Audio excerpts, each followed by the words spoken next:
ہمیشہ کی طرح میں آپ سے ریکویسٹ کروں گا کہ اگر آپ نے چینل کو سبسکرائب نہیں کیا تو کائنڈلی اسے سبسکرائب کر لیں، ویڈیو کو آخر تک ضرور دیکھیں، اور اگر آپ کو ویڈیو پسند آئے تو دوستوں کے ساتھ شیئر کرنا مت بھولیے گا تاکہ تمام لوگ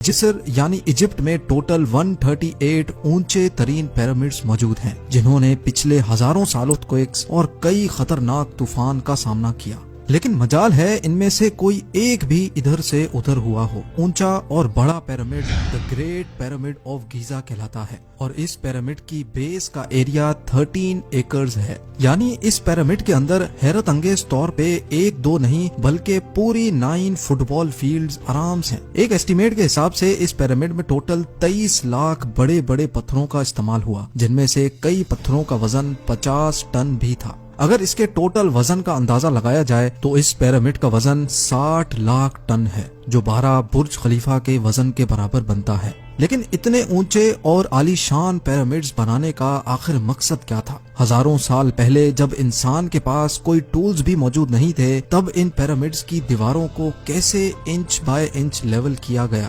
کیسے 50 ٹن وزنی پتھروں کو اسکوائر شیپ میں کاٹ کر بغیر کرین کے ہی 480 فیٹ اونچائی تک پہنچایا گیا؟ اور ان کو بنانے میں ایسے کون سے انجینئرز کا ہاتھ تھا جنہوں نے ان پیرامڈز کو ارتھ کوئک پروف کے ساتھ ساتھ ان کی تمام سائڈز کو ایگزیکٹلی 51.5 ڈگری کے اینگل پہ سیٹ کیا؟ یہ سب آپ جان سکیں گے آج کی اس ویڈیو میں، تو آئیے شروع کرتے ہیں۔ Challenge number 1۔ کئی صدیوں سے مختلف ریسرچ ٹیمز اس پیرامڈ کی کنسٹرکشن ٹیکنیک جاننے کے لیے سر جوڑ کر بیٹھی تھیں کہ آخر اس پیرامڈ کی ہر side exactly north, south, east اور ویسٹ پہ بغیر کمپس کے کیسے سیٹ کی گئی ہوں گی۔ کئی ایکسپرٹس کا ماننا ہے کہ اس ٹائم کے آرکیٹیکٹس نے سب سے پہلے ایسی زمین تلاش کی ہوگی جو لاکھوں ٹن وزنی پتھروں کا وزن جھیل سکے۔ اس کے بعد پولر سٹارز یعنی وہ ستارے جن کی مدد سے ارتھ کے پولز کا پتہ پڑتا ہے، ان کی مدد سے پیرامڈ کی ہر سائڈ کو مارک کیا گیا۔ نہ کوئی کمپس اور نہ ہی کوئی آپٹیکل انسٹرومنٹ، صرف اس بیسک ٹیکنیک سے ہزاروں سال پہلے اس پیرامڈ کی ڈائریکشن سیٹ کی گئی، اور وہ بھی 0 ایررز کے ساتھ۔ Challenge number 2۔ اگلا چیلنج تھا زمین کو لیول کرنے کا۔ جس 13 ایکڑ کی زمین پر اس پیرامڈ کو بننا تھا، اس کا لیول تھوڑا سا بھی آؤٹ ہوتا تو 23 لاکھ پتھروں کے اس پہاڑ کا کھڑا ہونا بالکل بھی ممکن نہیں تھا۔ اب اس زمین کو لیول کرنے کے لیے اس ٹائم کے انجینئرز کے پاس نہ ہی لیزر لیولر تھا اور نہ ہی ببل لیول۔ ایکسپرٹس کا ماننا ہے کہ کنسٹرکشن سائٹ کی چاروں سائڈز پر کھڈا کر کے اس میں پانی ڈالا گیا ہوگا، اور پھر ایک سائیڈ کے پانی کے لیول سے دوسرے سائیڈ کے پانی کے لیول کو میچ کیا گیا ہوگا۔ جو زمین کا حصہ پانی کے لیول سے میچ نہیں کر رہا ہوگا، اس کو چھینی اور ہتھوڑوں کی مدد سے کاٹ کر لیول کیا گیا ہوگا۔ کئی ایکسپرٹس کا ماننا ہے کہ اینشینٹ ایجپشنز نے اس سمپل ٹول کا بھی استعمال کیا، جس کی دونوں سائڈز پہ لکڑیاں اور اس کے ٹھیک سینٹر پہ ایک رسی سے پتھر بندھا ہوا ہے۔ اگر پتھر زمین سے ٹچ ہو گیا اور اس کی رسی ٹھیک سینٹر لائن پہ آ رہی ہوگی تو اس کا مطلب ہے کہ بیچ کی زمین پرفیکٹلی لیولڈ ہے۔ Challenge number 3۔ اب پیرامڈ کنسٹرکشن سائٹ پہ ڈائریکشنز بھی سیٹ تھیں، مارکنگز بھی ہو چکی تھیں اور زمین کا لیول بھی سیٹ تھا۔ اب باری تھی کنسٹرکشن سٹارٹ کرنے کی، جس کے لیے لاکھوں ٹن وزنی اور بڑے پتھر ریکوائرڈ تھے۔ لیکن یہ پتھر کاٹنے کے لیے نہ ہی ان کے پاس گرائنڈر تھے اور نہ ہی جیک ہیمرز، لیکن پھر بھی انہوں نے 50 ٹن وزنی پتھر کاٹے بھی اور ان کو اسکوائر یا ریکٹینگل شیپ بھی دیا۔ لیکن آخر کس کی مدد سے؟ جی ہاں، یہی وہ صرف ایک ٹول تھا جس کی مدد سے پتھروں کو کاٹا گیا۔ ایکسپرٹس کا ماننا ہے کہ پیرامڈ کی کنسٹرکشن پہ استعمال ہونے والی چھینی صرف کاپر سے ہی نہیں بنی تھی، کیونکہ ان کو بھی یہ بات معلوم تھی کہ کاپر نرم ہوتا ہے اور پتھر نہیں کاٹ سکتا، اس لیے اس میں ایک کیمیکل آرسینک بھی شامل کیا گیا تھا۔ کاپر اور آرسینک سے بنائی جانے والی یہ چھینی لکڑیوں کے ہتھوڑوں سے پتھروں پر ٹھوکی جاتی تھی اور کئی گھنٹوں کی محنت کے بعد بڑے بڑے پتھر شیپ میں لائے جاتے تھے۔ Challenge number 4۔ اب چونکہ یہ خاص قسم کا پتھر جس کو آج لائم اسٹون کہا جاتا ہے، اس کی کٹائی پیرامڈ کنسٹرکشن سائٹ گیزا سے 250 کلومیٹر دور ٹورا کے شہر میں ہو رہی تھی۔ اب مسئلہ تھا یہ پتھر گیزا تک ٹرانسپورٹ کرنے کا۔ ہر ایک پتھر 50 ٹن یعنی 50,000 kg کے برابر تھا، جو تقریباً 3 پیسنجر بس کے وزن کے برابر بنتا ہے، اور ایسے 23 لاکھ پتھر صرف ایک پیرامڈ میں استعمال ہونا تھے۔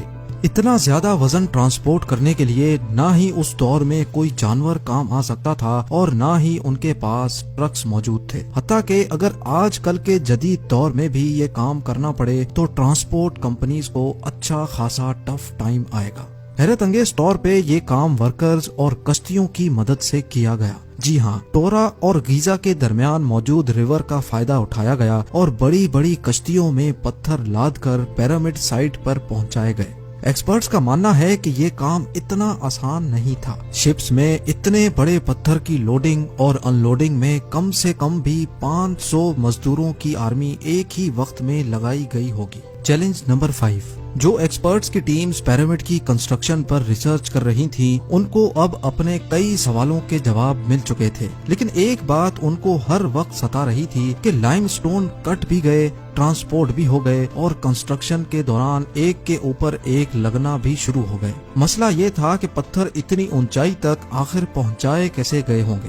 کئی ایکسپرٹس کا ماننا ہے کہ پیرامڈ کی کنسٹرکشن سے پہلے ہی یہ پلان کر لیا گیا تھا، یا تو یہ اسپائرل ٹریک کے ذریعے اوپر گئے ہوں گے یا پھر زگ زیگ طریقے سے، لیکن یہ بات تو طے ہے کہ 50,000 kg کے پتھر اوپر مزدوروں کی آرمی کی مدد سے ہی کھینچ کر گئے ہوں گے۔ Challenge number 6۔ بات صرف لاکھوں مزدوروں چھینی ہتھوڑے سے لائم اسٹون کاٹنے اور اتنے بڑے پتھروں کو ٹرانسپورٹ کرنے کی ہی نہیں تھی۔ اس پیرامڈ کے اندر کمپارٹمنٹس، ان کے اندر جانے کا راستہ اور کئی چھوٹی چھوٹی سرنگیں بھی بنائی گئی تھی۔ باقی سب چیزیں تو ٹھیک تھیں، لیکن ایک چیز ایکسپرٹس کو حیران کر گئی، اور وہ یہ تھی کہ اندر کے کمپارٹمنٹس میں جو پتھر استعمال ہوا تھا وہ لائم اسٹون نہیں بلکہ گرینائٹ تھا۔ جی ہاں، گرینائٹ ایک ایسا پتھر ہے جو ڈائمنڈ کے بعد دنیا کا سب سے سخت ترین اسٹون مانا جاتا ہے۔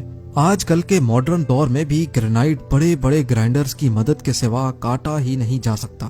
دنیا بھر سے کئی آرکیولوجیکل ایکسپرٹس کو پیرامڈ کا وزٹ بھی کروایا گیا، لیکن کسی کو بھی اس بات کا سراغ نہیں ملا کہ 4500 سال پہلے ایجپشنز نے گرینائٹ جیسے ٹھوس پتھر کو اتنی صفائی سے کیسے کاٹا تھا۔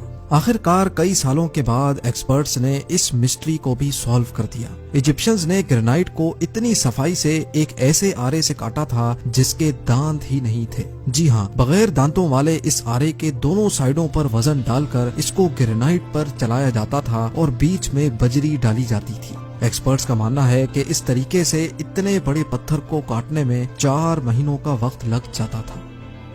آخر کار پیرامڈز بنانے کا مقصد کیا تھا؟ ان پیرامڈز کو بنانے میں کتنے مزدور ایک ہی وقت میں کام کرتے تھے، اور روبوٹک کیمرہ نے جب پیرامڈ کے اندر پتھر کے سلیب میں سوراخ کیا تو اس کے اندر وہ کون سا منظر دیکھا گیا جو پچھلے 4500 سالوں سے کسی نے بھی نہیں دیکھا تھا۔ یہ سب اور اس سے بھی زیادہ آپ جان سکیں گے اس ویڈیو کے پارٹ 2 میں۔ آپ لوگوں کے پیار بھرے کامنٹس اور لائکس کا بے حد شکریہ۔ ملتے ہیں ویڈیو کے اگلے شاندار پارٹ میں۔